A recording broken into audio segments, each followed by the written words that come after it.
4:30 or 5, because it's 4. You ready? I thought maybe. All right, this time I want to call our regular monthly board meeting to order. And Shannon, do you, we're going to go in, I'm going to let you read this. Oh, do I need to read that? Yeah, use that one.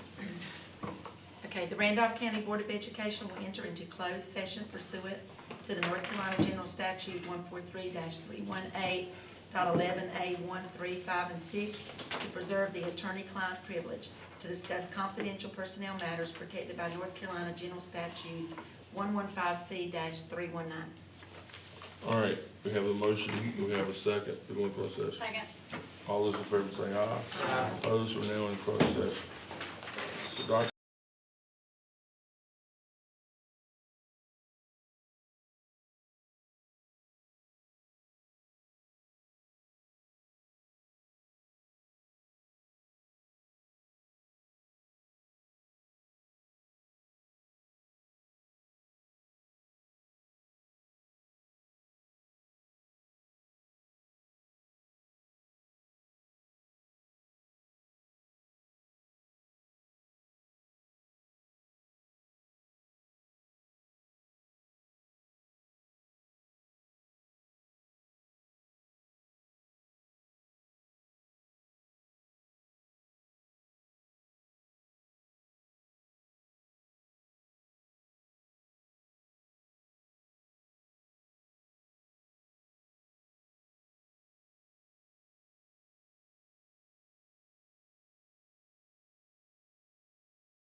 What you need me to do?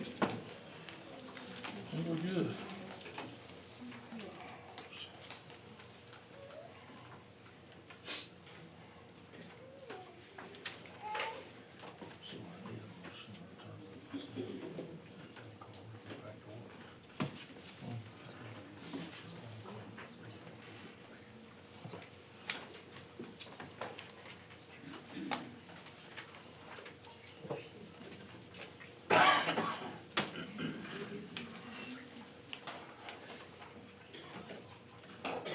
At this time, I want to call our regular monthly board meeting back to order. Appreciate everyone coming tonight. It's great to see a room full of kids back, and the young ones, the older ones. What's it been, 3 months or whatever since we've had everyone back, and this is our most exciting time to have the kids and say good things about you and some staff members, and we appreciate all the staff that's out and the parents that have taken time out to bring your kids tonight. I guess I couldn't start this meeting without just feeling the need to comment on what's happened in the past week. Sent such a bad message across our country. A young man loses his life, father, kids, 2 kids, a wife left alone because of basically no more than hate. And that's such a sad thing, because it seems like so many things in our country, and I mean, it's just driven by hate and hard feelings. I don't understand. I just wish we just need to come together. I mean, you can disagree, and you may not like the stance I take or whatever, or someone takes, but at the end of the day, I mean, it shouldn't have to come to such awful things like that.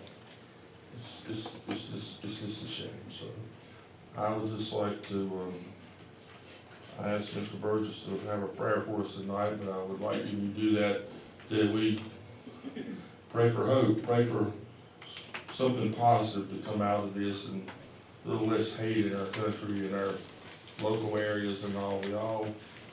We're all here for a purpose, and it sure would be a lot better if it could be a positive purpose, instead of sometimes dwelling so much on the negative. Fred, would you lead us in a word of prayer, please? Sure. Our Father, we thank you for the opportunity to gather here tonight. People in our community, we want to see our school system, our students, our faculties, our staffs, everything get better every day. And we just we lift those up all across our county and our school system, the kids, and pray that your will be done in their lives. We pray for our staff members, that they will do great things, and that we all do things, Lord, to glorify you. These things we ask in the holy name of Jesus Christ, our Lord, our Savior. Amen. Amen. Thank you. At this time, I would ask for everyone to stand for the Pledge of Allegiance.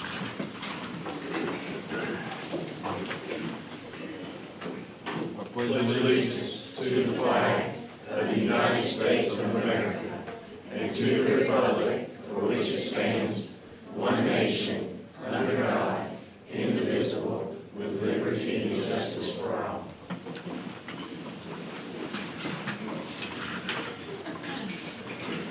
Okay, at this time, our superintendent, Dr. Gainey, will share some comments. Thank you, Mr. Cook, board members. Just want to share some different things that have occurred in our school system over the past couple of weeks. Had open house events on the 18th, 19th, and 21st. Want to say a big thank you. We have many principals in the room tonight. Want to say a big thank you to them and their staff for the energy and the well-organized events they had, which led to high attendance numbers. So it was a great week as we headed into the start of the school year. Also, on the 20th of August, I had a chance to meet with the child nutrition staff members, welcome them back, and just want to thank them for all of their great work every day with kids. On the 22nd of August, we had staff appreciation breakfast up in the Archdale Trinity Zone. I want to thank Already Realty and Archdale Friends meeting for their continued support of the 9 schools in the Archdale Trinity Zone. This breakfast is an annual event. I appreciate them doing that for those 9 schools. On the 25th of August, as many people know, we started school for 30 schools. We had opened the early college on the 7th of August, so they were already in session when we opened. I would say I visited 20 campuses during this time since school was started, and it looks like we've been in school for months. So congratulations to staff and the students and the principals, in particular for leading the staff and students to get that opening so smoothly and getting kids in routine as quickly as possible. On September 7, I had a chance to attend the Beta Club induction ceremony with Early College High School at Journey Church. I want to thank Shay Roche. I think she's in the room tonight, and her staff for making that a great event. And then on the 10th of last week, I want to thank Ms. Thompson, Ms. Tolan from Hopewell Elementary School for letting me read to their second grade classes. And then we had the annual 9/11 event at East Randolph High School on the 11th of September last Thursday. Susan Chappell and her staff did a great job with that event, as always. And finally, I want to take a moment and congratulate Christy Hutchins, 5th grade teacher at Trinidad Elementary School, who was named the 2025-2026 Randolph County School System Teacher of the Year on September 2 at Palmville Country Club. And now we'll get a chance to watch her move through the process for the North Carolina Teacher of the Year process that the state runs. Would be wrong not to also recognize the other 4 finalists, because any one of these 5 individuals, I think if a school system knew they were looking, they would not be looking long. The school system would take them immediately. Adam Brown, Northeastern Randolph Middle School; James Price, Trinity Middle School; Julie Richardson, Grace Chapel Elementary School; and Chase Willard, Southeastern Randolph Middle School. Board members, in the end, conclude my comments. I would like to pass out scheduled events. I'll get to you. I also just want to say a big thank you to staff. A lot of people don't know what goes into running a school system with 15,000 students, and I don't expect people to know that, but I also expect myself to make sure I'm recognizing staff when they're doing many times the unthinkable, which is the over and above, and it's they're out on weekends. We got maintenance facility guys out on weekends. We don't have the luxury of saying, well, we understand there's a hit on a sewer line, but we'll get to that on Monday, or a water line or electricity. Same token, we have staff who deal with financial issues that pop up over the weekend and stuff of that nature, and whether we just all kinds of issues our school system deals with. And I just want to say a big thank you to them. I see several of them in here. And this, I'm speaking to staff, and then you can't, just the amount of time our principals and their staffs on the campuses spend beyond hours, after hours, on weekends. I hope you get told thank you enough. But I worry that you don't get told thank you enough. As I look at staff members in the corner, staff members here, all around this room, got staff members over there.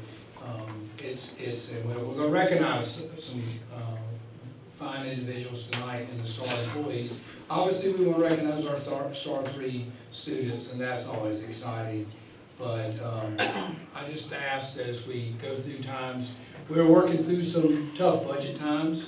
We're working through some tough times in society. All of you know it. I don't need to point them out, but you know. But one thing that has to happen every day, the schools have to open every day, because the kids deserve a right to come to school just like we had that right when we were growing up. So just work. I ask that you work with us. We'll get information to you when you need information or you have questions. We'll respond. But also thank you, staff members, because this is another thing. Many of these individuals could be doing something else, but they're here to see their kids recognized, because in many ways they are their kids. They're just like their own children at home. That's how our staff looks at the kids in these schools. And Central Service staff, we've got them spread out in the room here today. Several people will be making presentations tonight. Thank you as well for all that you do for the Randolph County School System. Unfortunately, many times I do know how many times you're pulled out away from your family. I do know that. Many people don't know that, and sometimes because of the business we're in, I can't just put it all out there, staff, but just know I appreciate it, so thank you. This concludes my comments. Thank you, Dr. Green.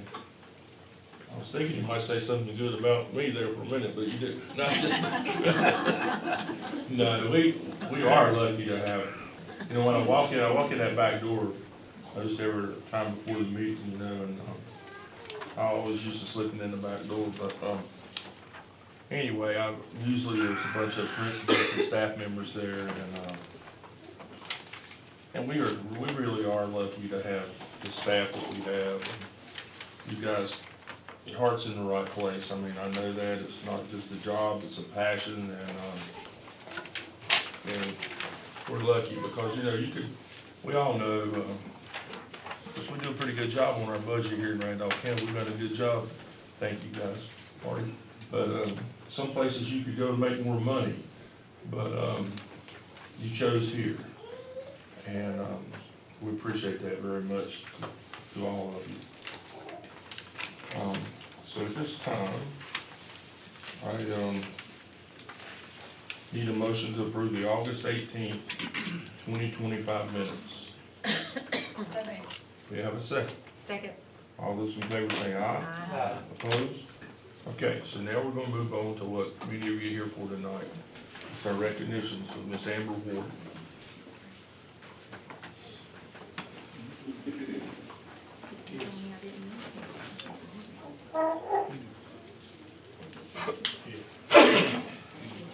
Students, as I call your name, please come forward. We will get a picture of you and stay up here. We will take a group picture. Good evening, Board Chairman, Dr. Gainey, and other guests. Archdale Elementary School, Caden Kearns. Caden shows care and kindness to everyone he meets throughout the school day. He is compassionate toward classmates, always willing to lend a hand or offer encouragement. As a member of the Safety Patrol, he serves as a positive role model for younger students. He interacts respectfully and responsibly with both peers and adults. His actions make him a trusted and valued student in our school community.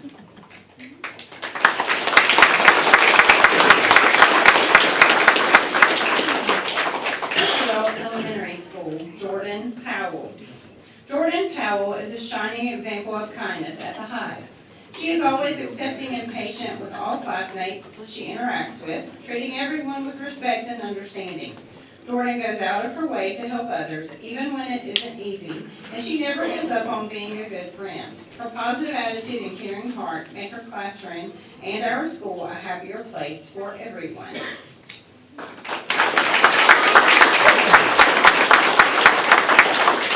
John Lawrence Elementary School, Mason Smith. Mason Smith is a very sweet young man. He has shown tremendous growth in his time at John Lawrence by working hard to meet his academic and social goals. He is an empathetic student who is always willing to step up and help classmates who need support. Our staff can always count on Mason to be reliable and a true joy to have around. We are very proud to have him represent the John Lawrence Elementary Lions as our Star 3 student for September.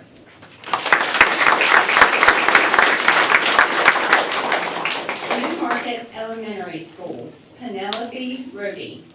Penelope represents Newmarket so well. She is kind, respectful, and always on task. She helps others out when they need it, and she always has a smile on her face.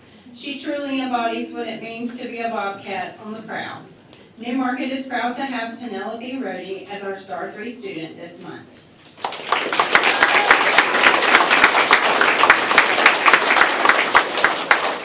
Randolph Early College High School, Jade McNeil. It is with great pleasure that RCSS nominates Jade McNeil as our Star 3 student. Jade demonstrates outstanding leadership through her coordination of the peer tutoring program, where she not only provides academic support, but also organizes her peers to serve others. Last year, she earned the Bronze Level President's Volunteer Service Award by completing 102 hours of community service. Academically, Jade is a conscientious student who excels in both her high school and college coursework. She also extends her passion for helping others by tutoring in RCC's high school equivalency program where she supports students working to earn their GED.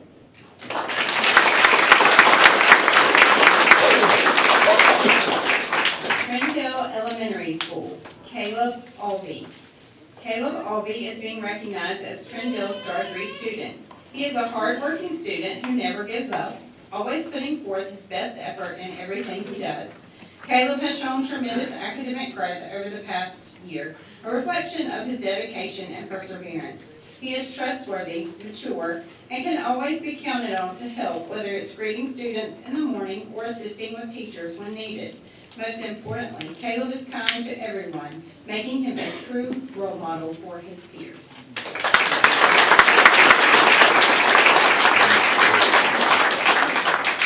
Trinity Elementary School, Ian Hernandez Avendando.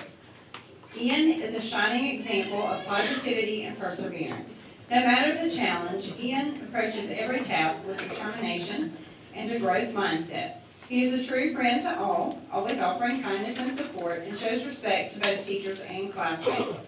With a genuine love for learning and a cheerful attitude, Ian brightens our classroom and school every day. Trinity Elementary is proud to recognize Ian Hernandez Avendano as our Star 3 student for September.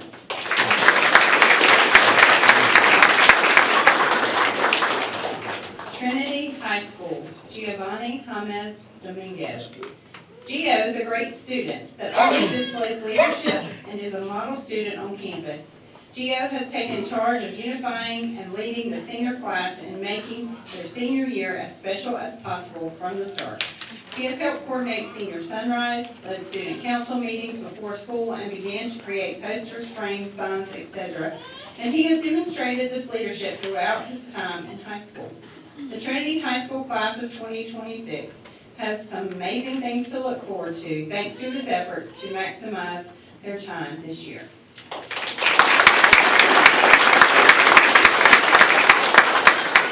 Trinity Middle School, Coy Baldwin. At Trinity Middle School, Bulldog Pride means grit, perseverance, compassion, respect, friendship, and loyalty. Our Star 3 student, Coy Baldwin, demonstrates all of these qualities and more. Coy helps classmates when they struggle and serves as a lifeline for non-English speaking students. He is patient, sincere, and the kind of student every teacher hopes to have. Trinity Middle School is proud to recognize Coy Baldwin as our Star 3 student for the 2025-2026 school year.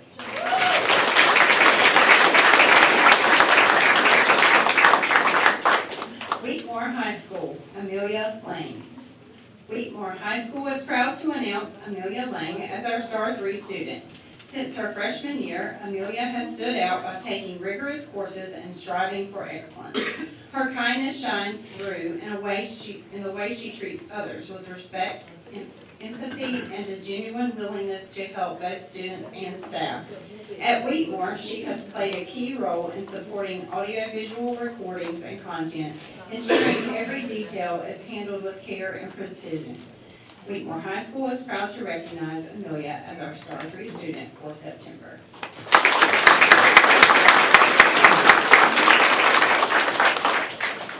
Wheatmore Middle School, Sarat Efak. Sarat is focused and hardworking 8th grade student who consistently gives her best effort in every assignment and classroom activity. Known for her caring and kind nature, she treats both peers and teachers with respect and positivity. Sarat is always willing to help classmates who may be struggling, showing patience and encouragement. In class, she listens attentively and contributes thoughtfully, demonstrating maturity beyond her years. Sarat's dedication, respectfulness, and compassion make her a valued member of the classroom community.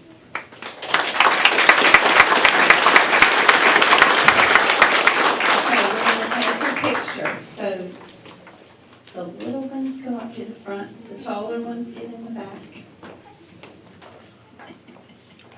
And now we'll come together. Bring y'all back up. Just.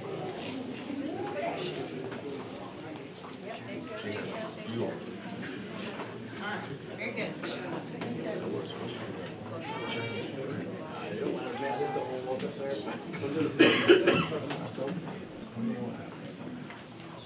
Congratulations, you may be seated.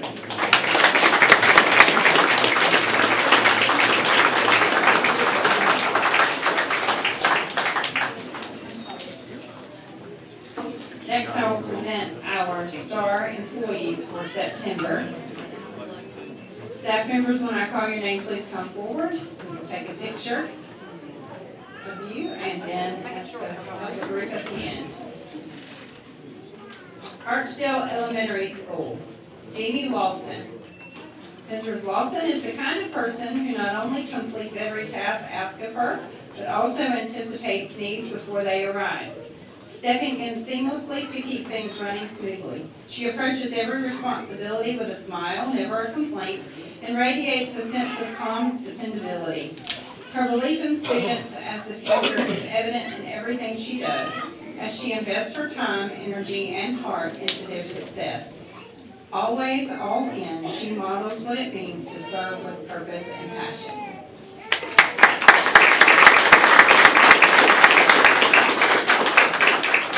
Hopewell Elementary School, Karen Mann. Mrs. Mann is the kind of teammate everyone is grateful to work alongside. She goes above and beyond every single day, never hesitating to jump in and help wherever she's needed. What stands out most is the heart and dedication she brings to everything she does. She works tirelessly, always putting in extra effort to make sure things run smoothly and others feel supported. Her positive spirit, reliability, and genuine care for both students and colleagues shines through in all she does.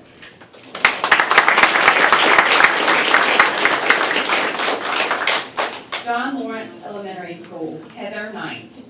Heather Knight is a dedicated third grade teacher who is admired by the staff, students, and families of John Lawrence Elementary. She consistently goes above and beyond by investing extra time in planning engaging lessons, collaborating with her team, and finding creative solutions to students' learning challenges as a part of the MTSS team. Her teaching style fosters a love of learning while simultaneously ensuring that every student is appropriately supported and challenged.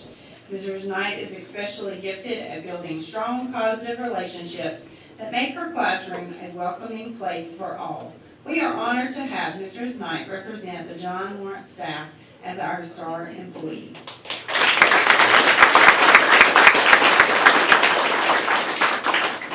New Market Elementary School, Heather Stern. Mrs. Stern is the kind of employee who goes above and beyond in everything she does.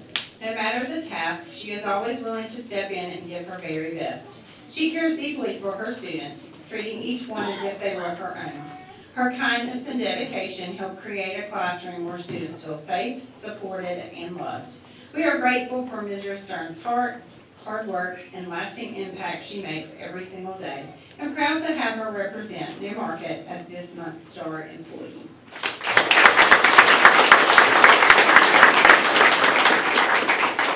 Randolph Early College High School, Melissa Scott. Melissa is a multi-talented and invaluable member of the RCSS office team. She balances countless responsibilities from managing attendance and answering phones to assisting students with care and patience, while also tackling the complex transition to Infinite Campus with a positive attitude. Despite the challenges and frequent questions, she remains calm, supportive, and solutions-oriented, always striving to help others. Over the summer, she worked tirelessly behind the scenes and continues to support both our staff and other data managers across the district. Whether she is printing transcripts, calming a student in distress, or offering words of encouragement, Melissa consistently demonstrates dedication and compassion, making her truly deserving of this honor.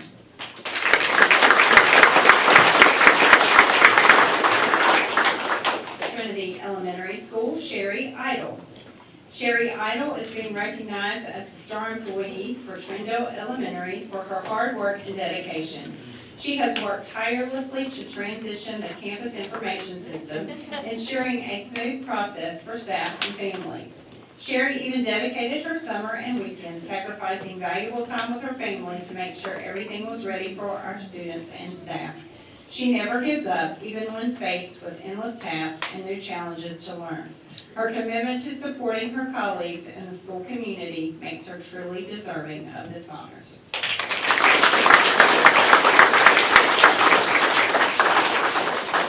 Trinity Elementary School, Penny Byron. Trinity Elementary School is proud to recognize Penny Bryan as our star employee. If you could describe Penny in one word, it would be exemplary. The best of the best. She will do anything to help anyone. When you walk in the school, it is a comfort to see Penny. She is here for students, teachers, or parents.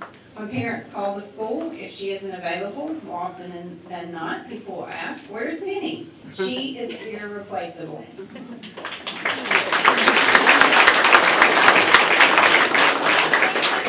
Trinity High School, Dawn Setzer.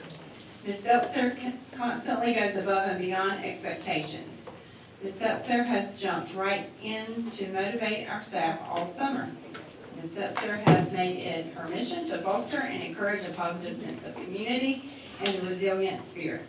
Her efforts are appreciated, and we hope she knows how valuable she is to Bulldog Nation.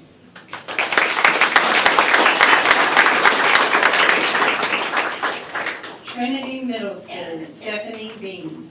Mrs. Bean is always kind and patient, creating a welcoming environment for everyone she works with. As the school treasurer, she is consistently willing to help others and goes above and beyond in her role. Her positive attitude shines through as she happily steps in wherever support is needed. She is a great listener and provides encouragement for anyone who needs it. Mrs. Bean truly represents what it means to be a star employee.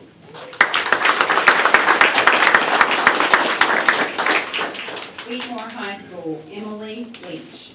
When you take a closer look at Wheatmore High School, you will almost always find Mrs. Emily Leach actively engaged with students and staff. Her leadership and involvement in CTE programs, athletics, student organizations, pep rallies, dances, and mentoring beginning teachers make her truly deserving of this recognition. Mrs. Leach not only prepares students to become successful adults, but also ensures they enjoy the fun, memorable experiences that define high school life. She lives by the motto, students first in all we do, and models it daily in every aspect of Wheatmore High School.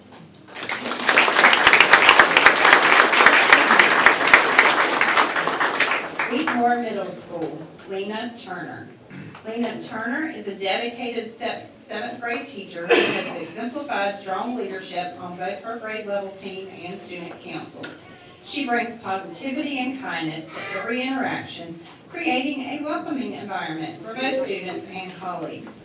Always willing to lend a hand, she supports her team and goes above and beyond to ensure success for those around her.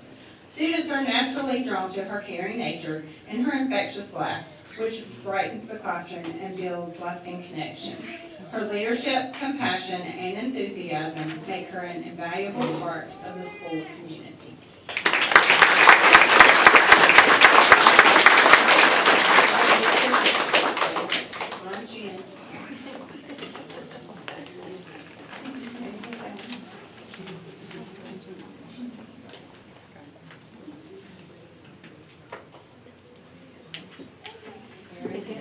Congratulations.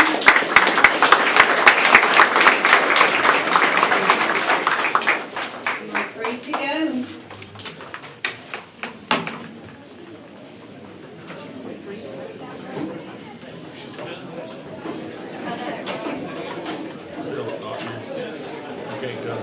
Yes, I told you.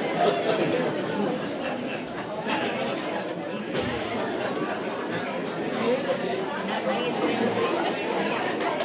I was wondering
Congratulations, bud. Wrap up. Okay, I see. Okay, I see.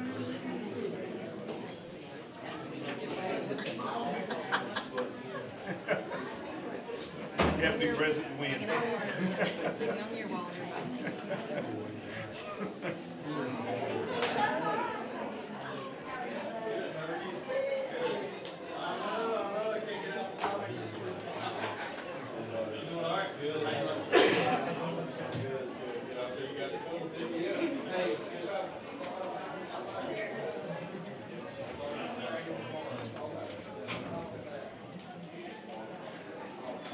Okay, we have, 2 people signed up for public, or 3 people, public comments tonight. First, you have 3 minutes. It's Kristen and Ben Harden. If you'd like to come up, please.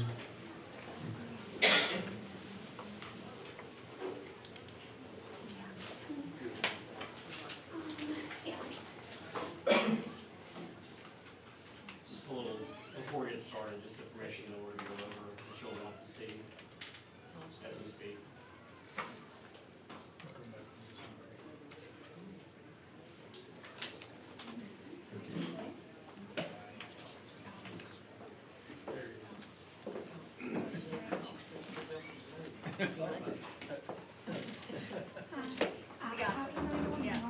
We don't take it personally. I'll share with her. Okay, ready when you are. All right. Good evening, you all. We are Ben and Kristen Harden. We are from Franklinville originally, graduated from Franklinville, served in Eastern Randolph, and in the last year, we moved back home to Franklinville. My wife is a behavior analyst. She deals primarily with children with autism. And what we do is provide services one-on-one with those children with autism. I know this is incredibly unfortunate timing with what happened last week with little Liam in Ashboro. This is not a knee-jerk reaction to that. This is simply something we've been trying to go about since November of last year. So with that, if you're not familiar with autism, it does affect about 1 in 40 children. And with 15,000 students in Randolph County Schools, that's roughly 375 students with autism. And it doesn't take a math major to figure that out.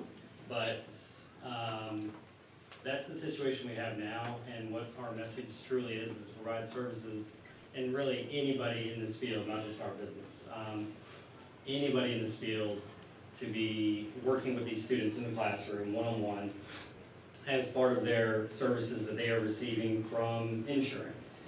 ABA therapy is just like you'll see speech, occupational therapy, physical therapy, things like that.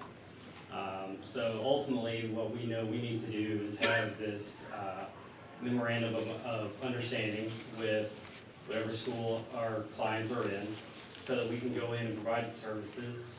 They're not going to overstep the teacher's rules. They're not going to be really creative with how they do things. They kind of have a script that they're going to go along with as well. They have to pass a background check in order to be working with these children anyway. The ones we have about 40 hours of training, required 40 hours of training that certifies them as registered behavior technicians working directly with these children. And here's my wife, Kristen. I told her a minute, that was a little long, sorry. Hey, I'm Kristen. The first document that we gave you is just a little bit of information on ABA. The second document is the flyer that we hand out to doctors' offices, libraries, parents that we meet. And then the third is a mock-up of a potential Randolph County Memorandum of Understanding. This is the one that Ashford City Schools accept, Davidson County Schools, Chatham County Schools, all of the surrounding county schools accept this same thing. We're not asking you to change any policies. ABA is just like any other healthcare provider. We're allowed to come into most schools. If you are having some concerns about that, one thing that Wake County does is limit the number of companies that are allowed to come in, and they set that number. and they close it off and don't allow any others. You could do that, you could do like Chatham County and allow any company to come in, but we're just asking you to reconsider. Do you have any questions? It's just public comment, so that they don't ask questions. Okay, cool. Thank you. Thank you. Thanks. Thank you. Thank you.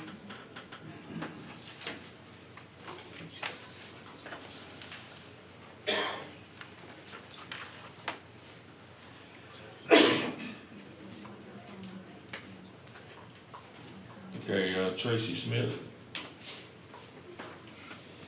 Can I approach? Pictures? I'll explain to you, you can go different directions with it if you want.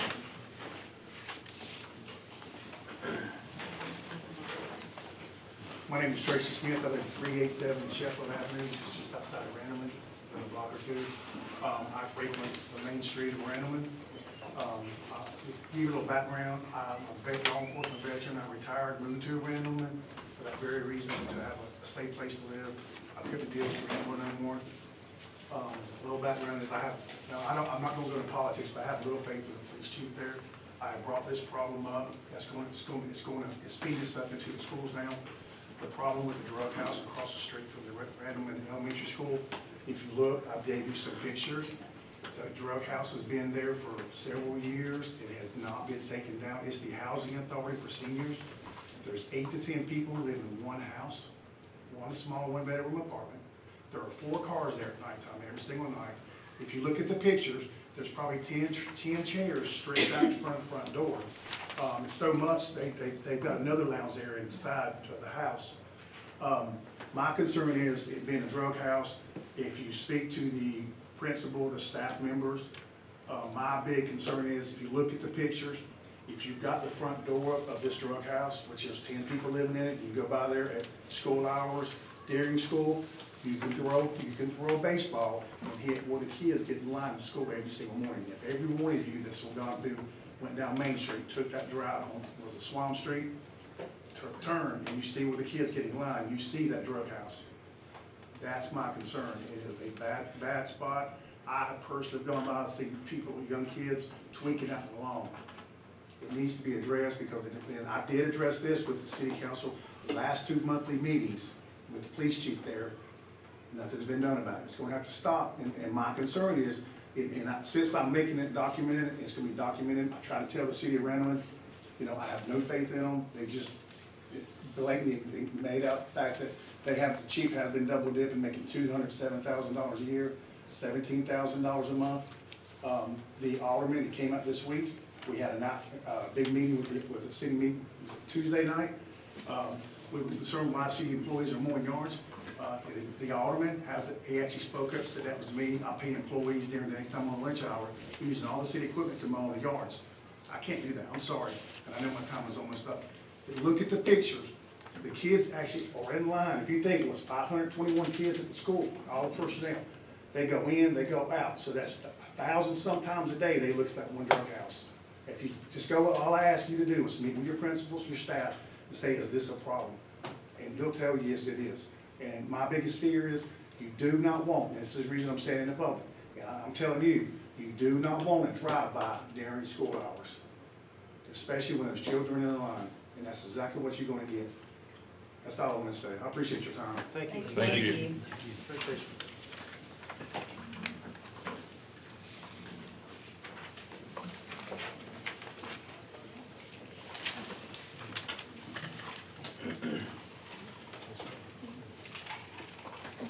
Okay, at this time I need a motion to adopt the meeting agenda.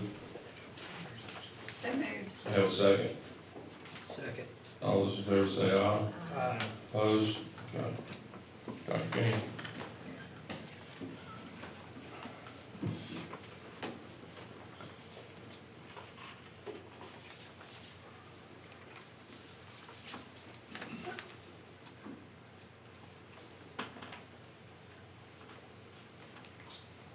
Okay, board members, is that on? Have several things to share with you tonight, several gifts, or a lot of gifts actually. So I'll start with those. First gift I have tonight is Farmer Elementary School on August 26th. Judy Cagle made me aware of a gift given to Farmer by the Farmer Lions Club in the amount of $500, and it was to be used for the school's book vending machine and for the school's clothing closet. I accepted this gift on August 26th, and it's an information item since it's $5,000 or less for Board Policy 8220. Next gift I have is Northeastern Randolph Middle School on August 21. Received an email from Carlina Rebels, Principal Northeastern Randolph Middle School, regarding a gift given to her school. Sherry and Tommy Hilton in the amount of $500. It's to be used for the school's Backpack Kids program. I accepted this gift on August 21. It's an information item since it's $5,000 or less for Board Policy 8220. I don't know if I mentioned the Farmer Lions Club gift to Farmer Elementary was $500. If I didn't, want to make sure that is noted. Next gift I have is Southeastern Randolph Middle School on August 21. Received an email from Melanie Ritchie regarding a gift to her school, Southeastern Randolph Middle School, from Melda Dyer, amount of $200 to be spent on the school band program. And accepted this gift on August 21. And this is an information item since $5,000 or less for Board Policy 8220. Now the next item has 3 gifts on it. September 2, Emma Phillips, Principal of Trinidad Elementary School, made me aware of the following gifts given to her school. First was Jimmy's Plumbing in the amount of $1,000 to be used for her First Friday sponsorship. Don't ask me what that is. I don't know, Mr. Cutler. I looked, and I'm just going to assume Emma's got it under control. Okay, and I accepted that gift on September 2. And then Bobby Owens of Farm Bureau Insurance donated food for our First Friday's sponsorship, and that is valued at $200. I accepted this gift on September 2. And Revolution Worship donated school supplies to the school. The value of that gift was $100, and I accepted this gift on September 2 as well. All of these are information items since they're $5,000 or less for Board Policy 8220. All right, the next item, a bunch of gifts from Wheatmore High School. I want to make sure I recognize everybody. All these individuals, I learned this on September 3 in an email from Eric Johnson. All these individuals gave the school $100 to be used to support the school's FFA chapter in relation to expenses for activities and competitions. So I'm going to just read off the donors. All of them again were $100. And I accepted all these gifts on September 3.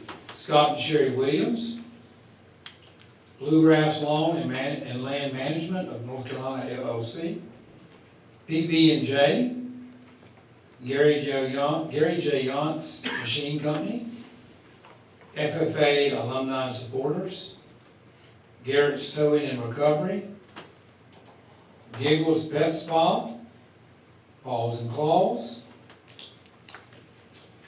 King's BBQ Burgers and More, New Way Services of Guilford, Bucks Wrecker Service, and Victory Environmental and Waste. And again, all of these were $5,000 or less, so I accepted these gifts, and the school is already using them. Their information items to their value, but appreciate everybody has $1,200, I think, combined there. The final gift I have tonight is again to Wheatmore High School, September 3. Eric Johnson sent me an email regarding a gift given to the school by White Rock Farms LLC, about $400. And it was to be used by the school's agricultural program for the purchase of sheep. I accept this gift on September 3, and it's an information item since it's $5,000 or less for Board Policy 8220. Any questions about the gifts? I appreciate everybody. Seems like every month we have multiple. I already have 4 or 5 ready for next month that have come in since we got the board agenda finalized. The last item in my section is information. We added an exhibit 3510E1. It is a parental curriculum request for opt-out accommodations. This exhibit was added due to a revision to Board Policy 3510, which is new state law.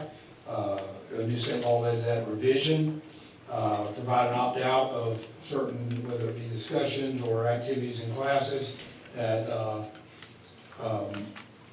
parents ask for they're concerned about the impact on their children. They may ask out of that. Just know regulations and exhibits. With those, I make the board aware. It's not, board approval is not required. And this exhibit was actually added either late Friday or early this morning to the board policy. Not many board policies have regulations and exhibits. We try to limit that. But just as a point of reference, a regulation gives you more clarity on how to implement a policy, maybe give you more detail for understanding. And oftentimes an exhibit usually is a form or document that's used to carry out a board policy. This is one of them.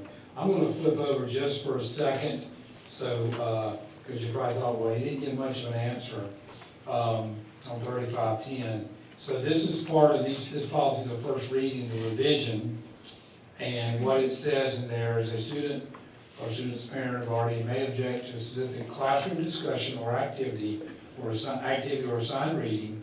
This policy is designed to provide students and parents and guardians with a process for seeking a religious-based exemption for their student from a specific classroom discussion, activity, or assigned reading.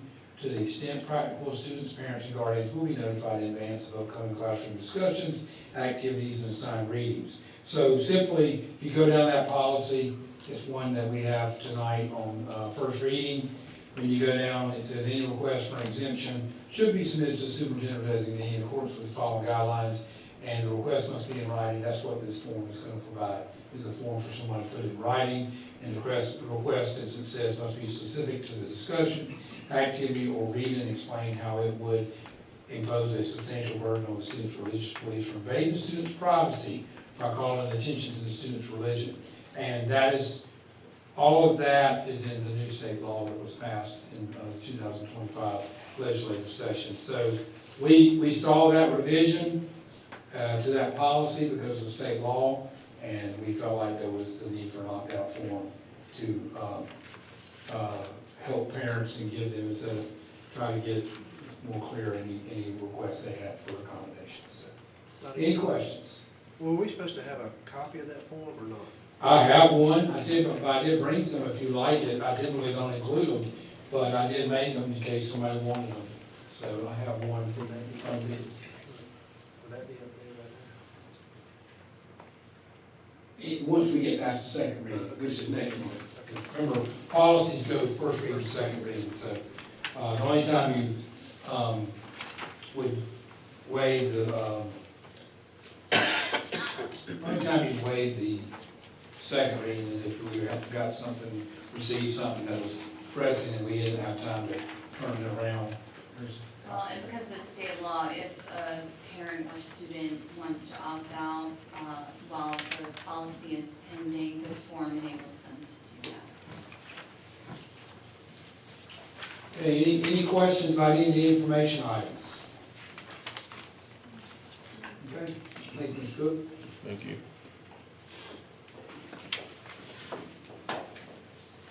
Okay, we're gonna move on to curriculum and instruction. Meredith, Sorry, Sheena. is that right? We back up. Good evening, how are you? Good. How are you? How are you? I'm great. It is such an honor to be here with you guys tonight to share the 24-25 school performance data. So on September 3rd, 2025, the Department of Public Instruction released our school performance data in relation to several different factors. We have our end of grade tests, our end of course tests, overall proficiency data, our school performance grades, growth, English learner progress, and high school graduation rates for the previous school year. So our North Carolina accountability model has quite a few data points that go into it under the Every Student Succeeds Act plan. And so at the bottom of the first page, you're gonna see all of the different components that go into our school performance grades, starting with elementary and then high school. 80% of the overall grade comes from the assessments that are listed in that top row, and then 20% of the school performance grade comes directly from growth.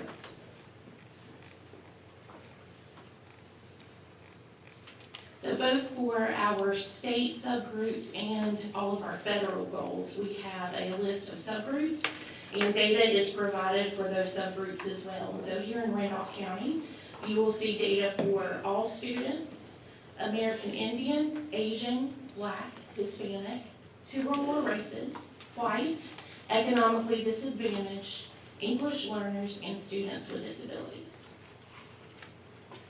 So in addition to the state goals, there are also some federal long-term goals and measures of interim progress that we will review a little bit later in the packet. And those were also shared during the board meeting at DPI on September 3rd.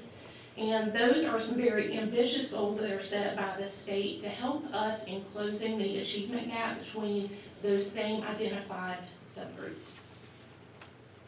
So just one important thing to note, there was a previous addendum to the ESSA plan, so those long-term federal goals originally were intended for the 22-23 school year, but because of COVID, those were shifted to reflect for 24-25. And lastly, multiple classifications exist in North Carolina, such as low-performing school, comprehensive support and improvement, and targeted support and improvement. There are 2 categories of comprehensive support and improvement. Those are low-performing and low graduation rate, and 2 categories of targeted support and improvement, which are consistently underperforming and additional targeted support. And so we are going to walk through the pages in this packet. Please know at any time you can stop and ask questions, but all of this information helps drive our work for continuous school improvement. So on this first page, you're going to see our elementary school composite growth and school performance grades. And just so everybody is aware, the school performance composite counts for 80% of the overall grade, and then the growth score accounts for 20%.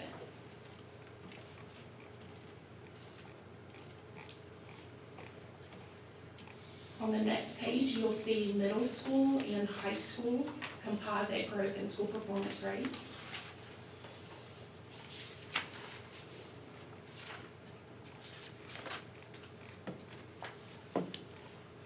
The next page lists our graduation rate data. Part of the accountability model includes the 4-year cohort graduation rate, and that data is at the top. And at the bottom, we also received the 5-year cohort data. It does not count towards accountability, but it certainly is very valuable information.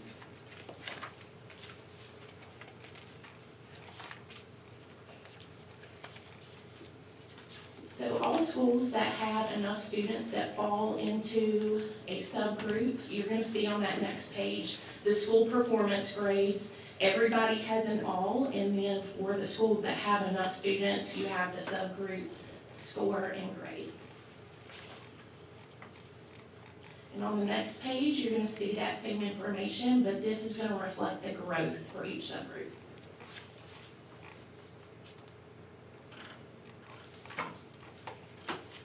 So we're going to be moving into the long-term goals. This next page is for reading. The federal long-term goals are actually levels 4 and 5, and the baseline was set in 2015-2016 with targeted goals for schools to reach for completion by 27-28. So we have reading. The next page is math.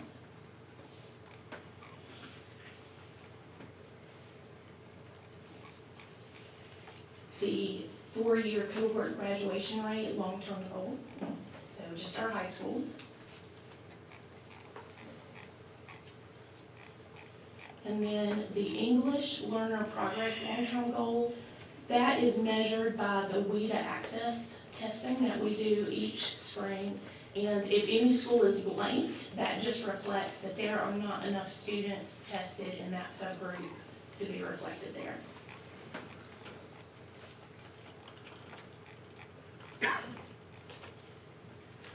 On page 12, you'll see the low-performing school designations.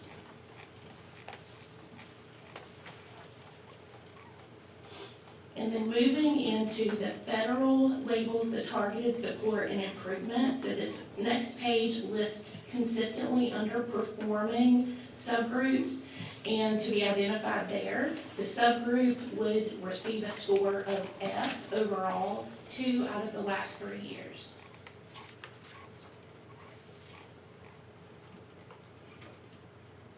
The next page shows additional targeted support, and these are identified subgroups. The cohort numbers to the side reflect the entry group, and so cohort 3 just came on board with that status this year. Does that just mean like there's just more of them, or is it like, what is it, like the cohort 3 versus the 2? So it ties very closely in with the previous page, the consistently underperforming. So it is a monitoring of that consistently underperforming status for single cohorts. A great question.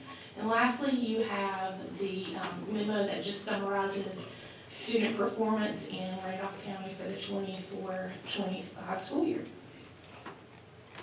Are there any questions?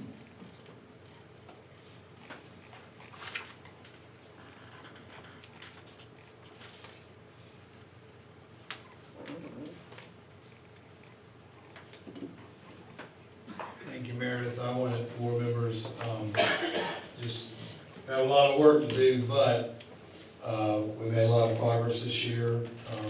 Very excited where we're headed. Tammy and Sheena with the instructional side of the school system. And Meredith, thank you for all your extra work in many areas. I look at percentage at level 3 or above, and you see we went up there considerably compared to previous year number of schools. I want to point out we continue to push down the number of low performing schools. It says 13, but it's really what we're dealing with is 12, because one of the 13 was the school that was closed at the end of last year. Very excited about our growth, and really excited about where some of the schools are sitting right now.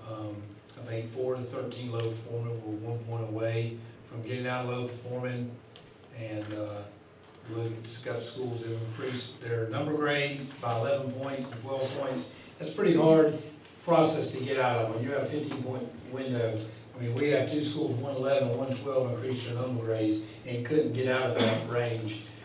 So I wish, if I could ask, if I had a request for the state, I wish there would be a little bit more attention on the number grades, because when you start bumping your number grade up 5, 6 points or more, I think that's significant. But the rules are what they are, and we'll continue to work hard to keep getting better, and appreciate efforts to simplify things and keep it moving forward.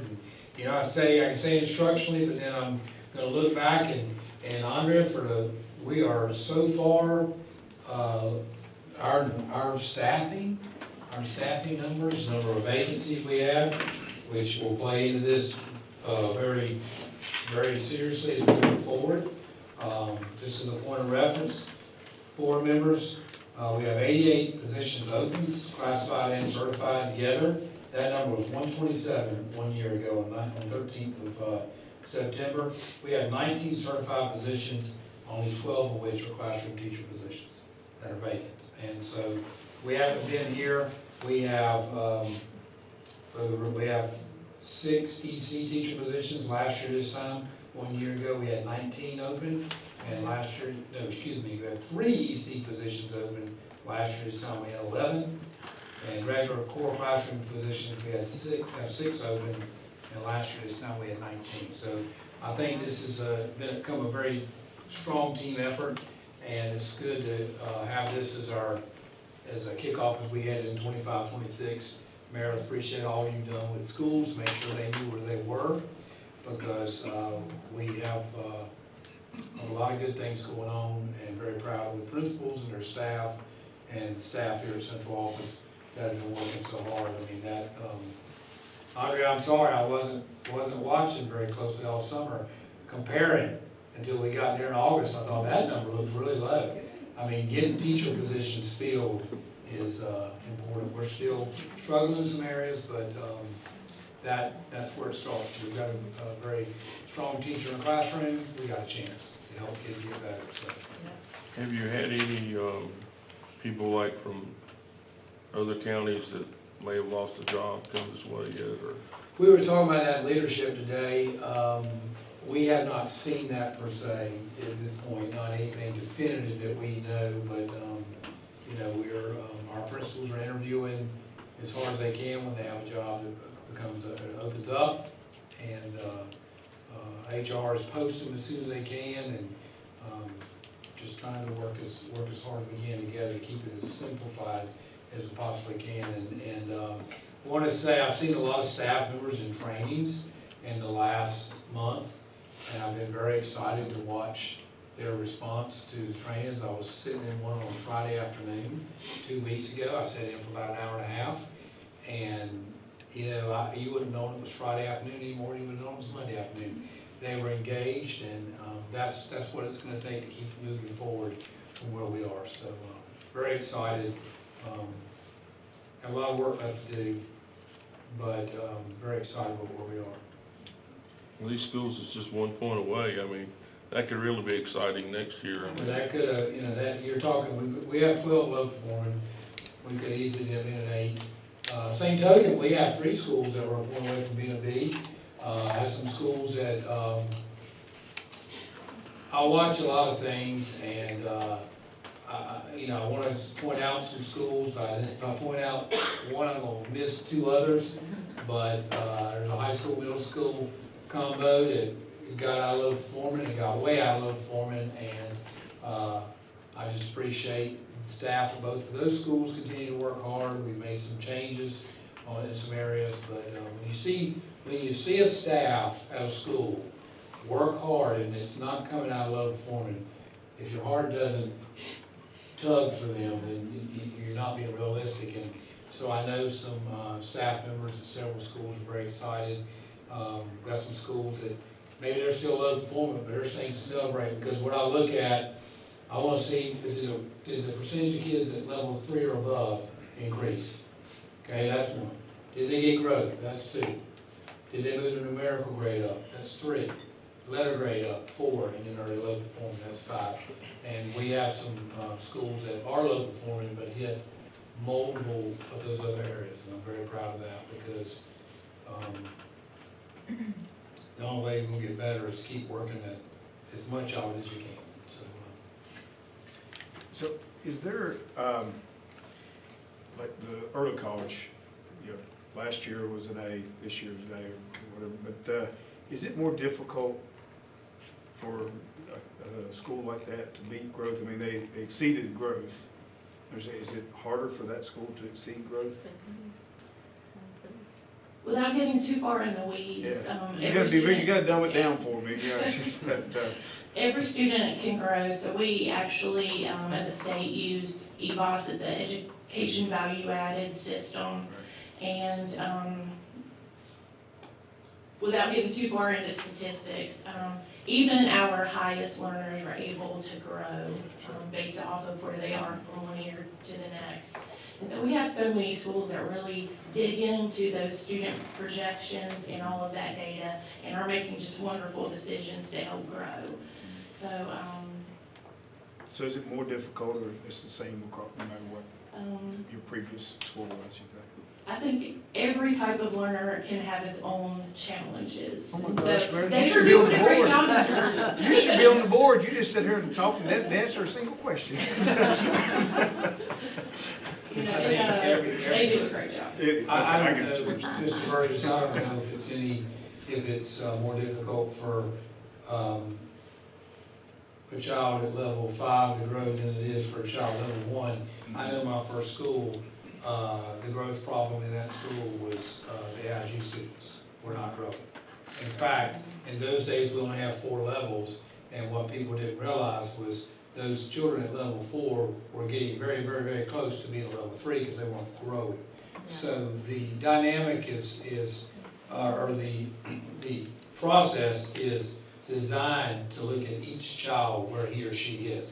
Now, one thing sometimes people don't, we've had a couple, like, in the last 2 years, we had a school take their composite up 11.2 points, another one take up 12.2 points, and they didn't get growth. Right. And honestly, for all my career, I thought if you took your composite percentage at level 3 or above up high enough, you get growth, but they didn't. And here's why. Because they must have had a good number of high level 2s that barely got to level 3. But there wasn't a lot of growth, so they didn't get growth. So what you have to be concerned about is that child that gets just over level 3, if you don't continue to provide support and keep it moving, that would be back to level 2 with not much negative movement. So it's an interesting dynamic with all of this, but everybody in the states is being applied to everybody. I'm just really, really proud. You know, this board knows it. We've kind of been flat for several years, and what I saw when it came back this year was a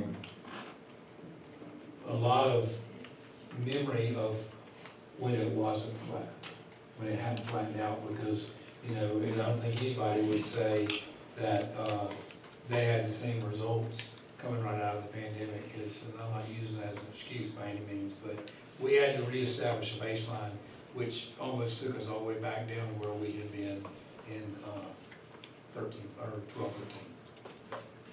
I have a question. What is the lifespan of the way they do measurements of testing? I mean, run through a. Not our call. That's what I'm saying. I wonder how it gets tweaked or how it gets improved, or because it seems like there's a lot there, Yeah. but yet it doesn't seem like, I don't know, it just kind of seems like there's not information there really to use or put your finger on or something. Well, and Mr. Cutler, to your point, I think that's why it's important, and I'm not saying Stephen Gaines looked at it the right way, but this is you've got to look at some things that staff can see, and you can capitalize on some success if it's there, because of, there's so many gaps in this process. I mean, you look at these documents, if you look at them one day, you think you didn't have any success, and look at them another day, looking at all the subgroups and everything else. There is some conversation about the accountability model changing. It had a lot of momentum. Probably the winter of, okay, where are we, Meredith? We're getting ready to 26, 25. The spring, the winter of 24, there was a lot of momentum. Well, that's when, and then that's kind of slowed down, but it's being looked at. I know the state superintendent is looking at it again. Is he looking at it with that program he's trying to put in, or that, Make North Carolina? I think I'm gonna say this, knowing Mr. Green and knowing what he's done throughout his career, whatever that might come of that is gonna be aligned with that new strategic plan. Okay. I think you'd have to with some of the. He's always been to me, been a very methodical leader that links things and streamlines things. So you're not doing this over here and this over here. We're working in the same direction. Right. You would think so with all that he has laid out. There's no way you cannot include that stuff. Yeah. No way. So I'm really surprised that I thought it was really running fast to some major changes in I want to say it's spring of 24, Meredith. I may be off a year, but I thought it was coming, and then it seemed like it stalled. But Did all this start back with, was this like a Senate start back in the day when they were looking for like teacher, like merit principals and all? How did this start? The testing, I believe I might have taken the first EOC test, end-of-course test in North Carolina in high school. How'd you do? I did well. Okay. I like school. I made A's in school. I think I might have taken one of the first ones. I took one I twice. I didn't have to repeat mine. So, Oh, okay. But I guess that's what you meant. Yeah, that's Okay. okay. You know, I think what's developed over time was we went through a window of time. Most of my leadership team and principals here remember there was a time when there was bonuses when you got expected growth or exceeded growth. Then that was the ABC plan, and changed into some other things. Quite frankly, I really like the ABC plan. I like that. I thought it led to some unity, that bonus idea that you had to vote, that, the staff had to vote whether, Andre, I don't know if y'all remember that, you remember that we had to vote as a staff whether everybody had the bonus or not, and it sure was a great feeling as a principal when the staff voted for everybody, because everybody's got a role. Everybody has a role in setting the culture in a school, which leads to performance. So it's kind of, the development of things has been, to me, the bonus structure and the over time has changed back and forth a little bit.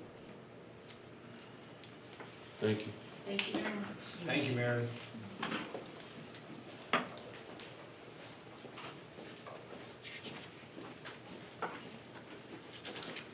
Good evening, board members, Dr. Gainey.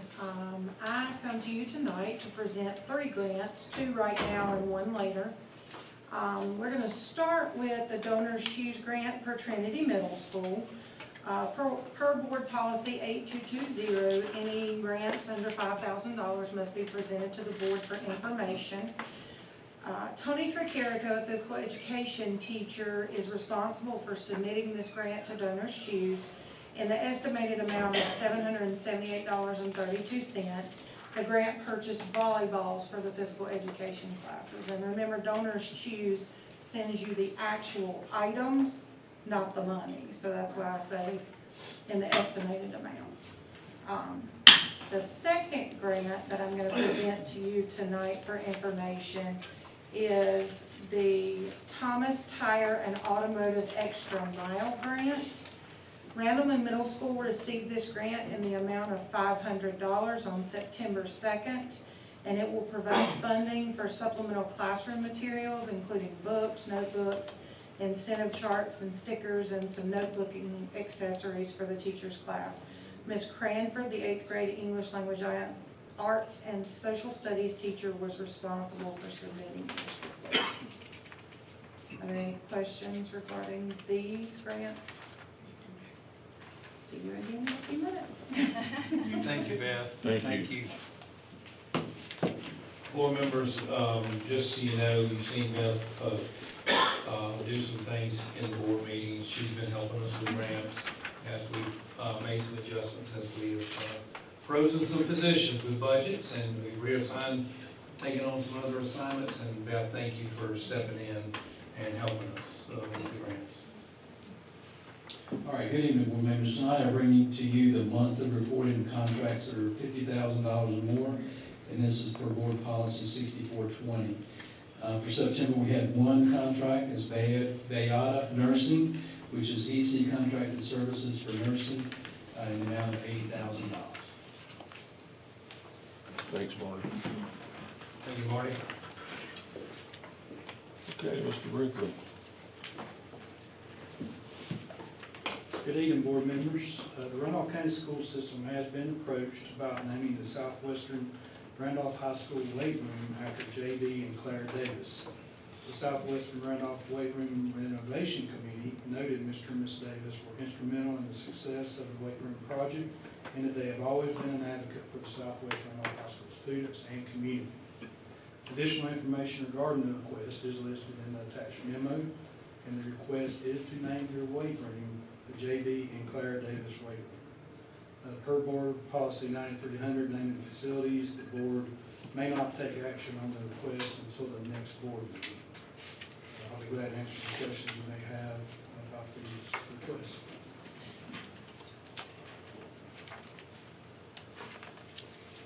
Thank you, Dale. Board members, we'll be bringing if there's not any questions, we'll bring this back as an action item on October 20th. Thank you. And it has been done right. It is nice. I'm sure changes names to it, will be done And right. it used the available space. They did a really good job.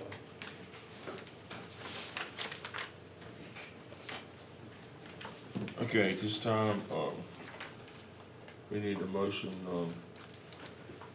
to approve the consent items. So moved. Do we have a second? Second. All those in favor say aye. Uh, Opposed, motion carries. Could we move on to the action items now? Okay, Dr. Gaines. board members, want to bring you an item tonight, first action item.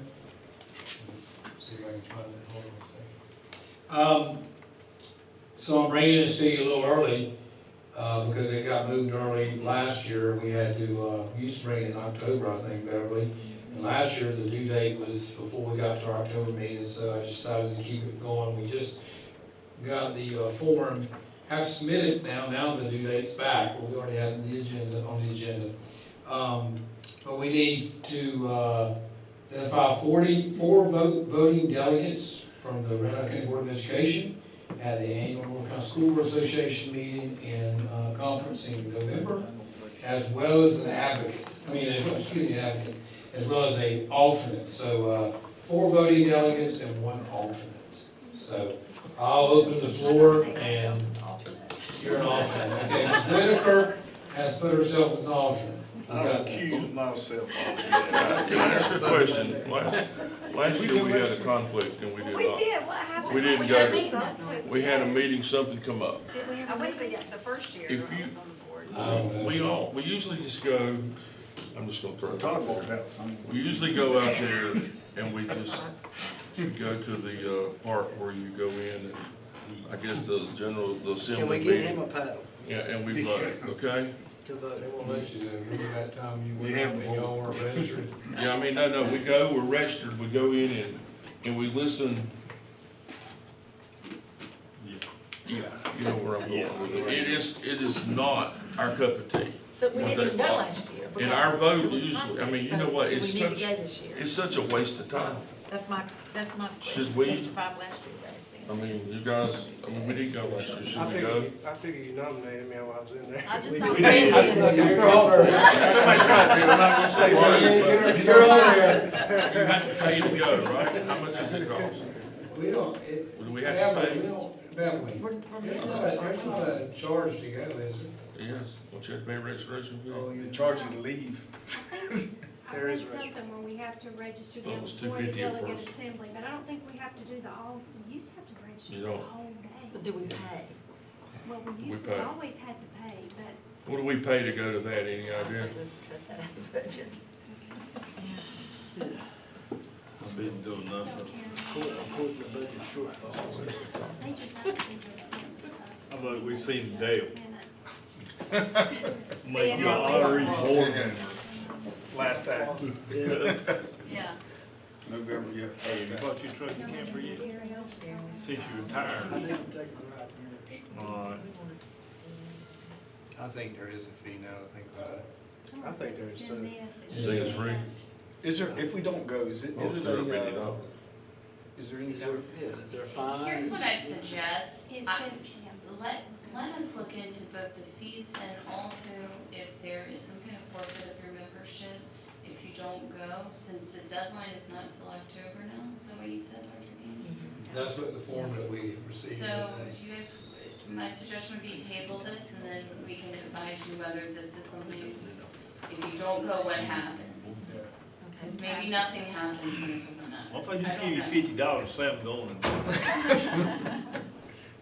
Like we did last year? How many are required to go? 4 and an alternate. We But I don't know what, the term required is a bit strong. I'm It not still seems it's positive like that $250 required. spending that kind of money. I've never seen required. I mean, it's just, they used to do how many voting delegates you have based on your expenditures. And then they went across the board and just said everybody has 4 voting delegates, I believe, what's changed. And so, they don't have the amounts here, but it says you can just register for the delegate assembly. But you have to pay. Where before, you would have to register for the whole day. It used to be that way, but. But do you pay to don't that? have We the don't know, amounts. we don't know whether you. all right, we'll table it, bring it back We'll up. bring it to us, and I'd like to be able to tell you what that means if you don't go. We'll put it on October Yeah, 24th. give us the deadline. Most of the stuff they vote on. Nobody missed us last year, I don't think. Nobody missed us last year, nothing else happened. About like this. Mhm.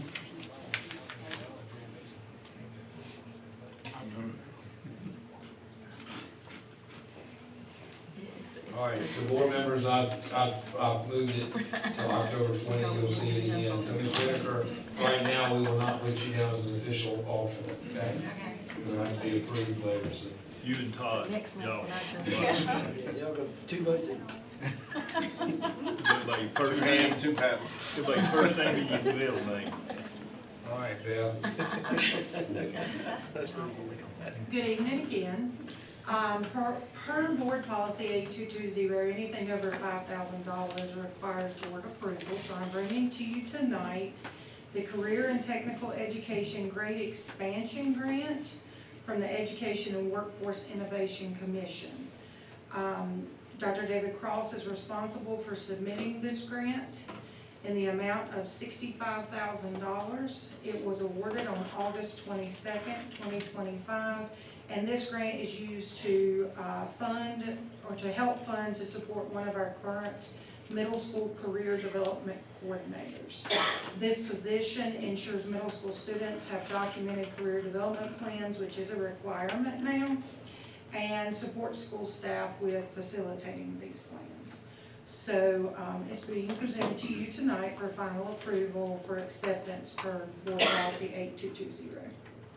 And board members, this position's already in place. This will give Dr. Cross some relief with some CTE cuts that came in the spring, and then in the summer it'll give him a little bit of relief because this can substitute in and cover this position. This position's already in our budget. But it will be, this will cover one of those cuts? Yes, and, well, he didn't know, it'll cover one, so he might have a little bit of monies to do some things that he has had to, his budget's mighty tight right now. This will make sure his budget doesn't get any tighter than it is.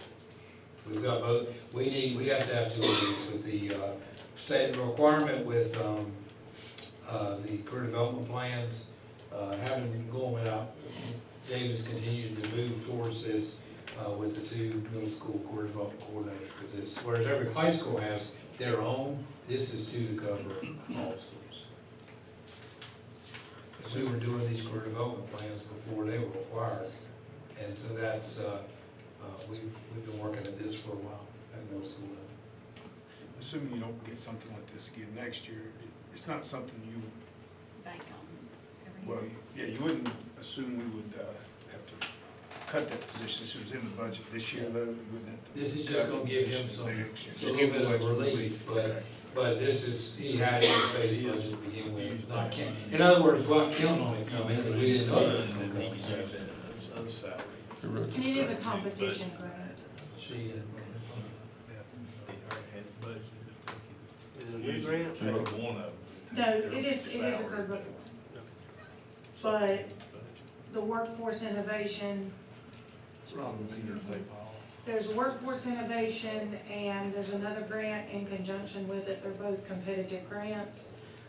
It really depends on the pool of the number of people who apply for that grant and then what your plan is. So, but it's not the first year this grant has been in. You know, I know we're in tight budget times and all that, but, did you write this grant? I did not. You did not? Dr. Cross wrote it, I Okay. proofed it, that's all I did. I know you guys together and all, a lot of grants have been coming out of here. I was waiting for someone to say, look, I've saved us this amount of money. Do I get a little, I mean, the check's not in the mail, but we thank you a lot anyway. You guys you all do a great job, everyone that's smart enough to write a grant. I know there's been several grants come through here recently. I said maybe as a board, we need to personally pitch in a little bit and buy a couple sets of ink pens. Yeah, I mean, Christmas honestly, and put them to work. they do a great job. I mean, I can't tell, I've never, of my time being on this board, I've never seen so many grants come across the table. I mean, that's a big deal. And I know it's not easy to write a grant, but it takes time, probably a lot of time away from here, but we appreciate everything you all do. I know, thank you might be all we can say, but, you know, those two words mean a lot, you know? So at this time, there's no more questions. We need a motion to approve the career and technical education grade expansion grant. So moved. Have a second. All right, all those in favor say aye. Aye. Opposed, motion carries. Thank you. Thank you. Mr. Lincoln.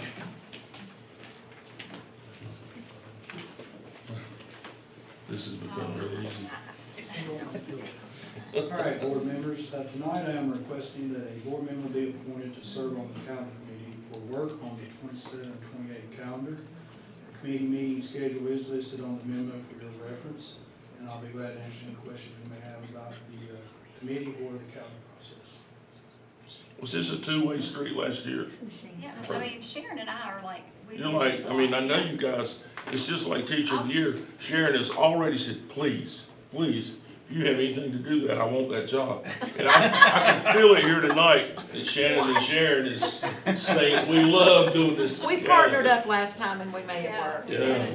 We could- And you know what? You really hadn't made many mistakes. You've done a great job. Well, I just need to know who is your predecessor, because I need to know that I can work with them. Y'all have done a great job. You're absolutely right, Mr. Chairman.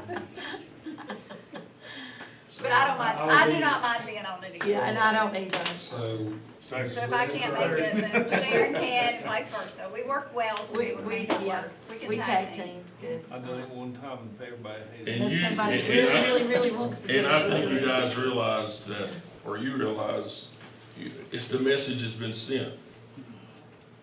I mean, these women have to get along with who succeeds. Yeah. I mean, that's tough. You got your, We'll set 'em straight. you know what, unless you don't know, Dale's leaving us, what, I know. I think, December 1st, 2028. I mean, anyway. I called him, I tried to persuade him to stay on a couple more years, but I know you have some time you need, you don't like us anymore, but we have enjoyed, we're gonna miss you because you're such a, you're gonna miss him, Larry, I'm gonna miss him a little bit, how about you, Mark? Who we talking I mean, it was such a. Well, regardless of what Chilton said, I really won't miss seeing everybody on a day. I mean, these two guys play off each other. You can still go back to the board It's meetings. fun watching them, you know, it's like, it is, it's been a pleasure, it really has. You're a great guy to work with in the school system. I can thank the leadership team. We're gonna have a big party right before you leave at Dr. Gainey's house, so we're looking forward to it, you know. I'm looking forward to that too. It's gonna be a long There party. will not be spaghetti served, I can promise that. We're gonna have steaks, ribeyes, Yeah, on the grass. that's it. You can't eat on the grass, you gotta stay in the driveway. Build- It's funny about the grass. Build a big bonfire out in the yard. We can try that. Can't do that. All right, so I think we've got it, do we have to, Make a motion. we have to make a motion. So we need a motion to approve Sharon and Shannon as the Board of Education's representatives on the school system's calendar committee. So move. Second, or all? Second. Third, fourth, all in favor? Yes, opposed? No one's against you, girls. I mean, really, Surprise, surprise. thank you. thank you, Dale. All right, Sharon. I think, Deb, before you leave, man, we ain't heard nothing out of Larry for months. You know, you gotta come up with something. There's quite- The Randolph County Board of Education will enter into closed session pursuant to North Carolina General Statute 143-318.11A 1, 3, 5, and 6 to preserve the attorney-client privilege to discuss confidential personnel matters protected by North Carolina General Statute 115C-319. So we have a motion to go in closed session, have a second. Second. All those in favor say aye. Aye. Okay, we're now in closed session.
too. Unless you want to. You just pile it up there. Okay, Mr. Cook. All right, you're good. All right, you ready? You're good. We'll just start off with this. Start off with Dr. Gaines, or whatever you want. Whatever, however you want to do it. It's All not right. your chair. Okay. At this time, I need a motion to approve the certified personnel report. So moved. I need a motion to Oh, you approve the need a classified. second. I second. Oh, second, okay. All those in favor say aye. Aye. Opposed? Need a motion to approve the classified personnel report. So moved. Second. Second. All those in favor say aye. Opposed? We need a motion to approve the superintendent's recommendation to retain the current principals at the school system's 12 low-performing schools. So moved. Do we have a second? Second. All those in favor say aye. Aye. Opposed? Okay. The Board of Education, Well, first you need to vote. we gotta vote. Yeah. All right, okay. So earlier today, we met and we went over Dr. Gaines' evaluation, so at this time, we need to vote. Someone needs to make. To a extend motion. his contract a year. All those in favor? Well, you need a, Wait, We gotta make a motion. someone's gotta make a motion. Okay. I make a motion we extend his contract 1 year to a 4 year. Okay. Do we have a second? Second.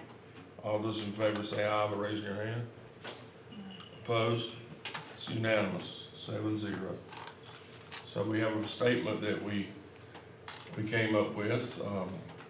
The Board of Education is appreciative of the dedication, passion, and thoughtful leadership of Dr. Gainey over the last year. Our school system has made important strides in student achievement, recruitment of excellent educators, and the safety measures we have in place to protect our students at all our schools. Dr. Gainey has continued to do an impeccable job of managing the finances of the school system with transparency and attention to detail. The board anticipates that important strategic decisions will need to be made in the coming years in light of budget challenges, growth in our county, and the growing critical needs of our students and staff. We look forward to working with Dr. Gainey to navigate those challenges together.